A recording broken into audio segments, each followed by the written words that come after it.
بسم اللہ الرحمن الرحیم۔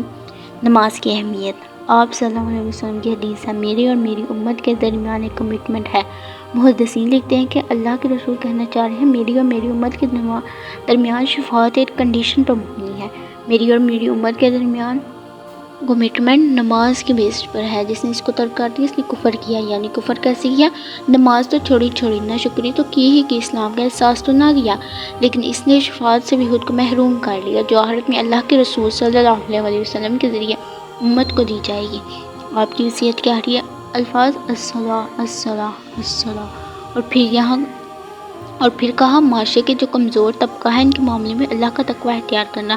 نماز آپ صلی اللہ علیہ وسلم کی آنکھوں کی ٹھنڈک ہے۔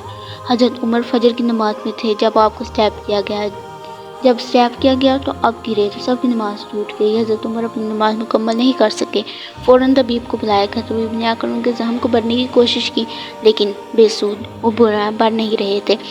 اور جب حضرت عمر بلیڈنگ کی وجہ سے بار بار بے ہوش ہو رہے تھے اور جب ہوش میں واپس آتے تو یہی سوال کرتے ہیں، صحابہ نے نماز پڑھ لی؟ انہوں نے نماز مکمل کر لی، اور اس کے ساتھ ساتھ ان کو اپنی بھی نماز کی فکر تھی۔ وہ بار بار بیٹھنے کی کوشش کر رہے تھے کہ نماز ادا ہو جائے، لیکن جب بار بار کوشش کرنے کی بنا پر ان کے بیٹے نے ان کو پاس کرے صحابہ، ان کے بیٹے نے ان کو کہا کہ آپ نماز نہ پڑھیں، انہوں نے منع کیا تو حضرت عمر نے کہا اس انسان کے اسلام سے کوئی تعلق نہیں ہے جو اس نے نماز چھوڑ دی۔ حالانکہ نماز چھوڑی نہیں تھی، بس کسی دشمن نے ان کو بری طرح زخمی کر دیا تھا۔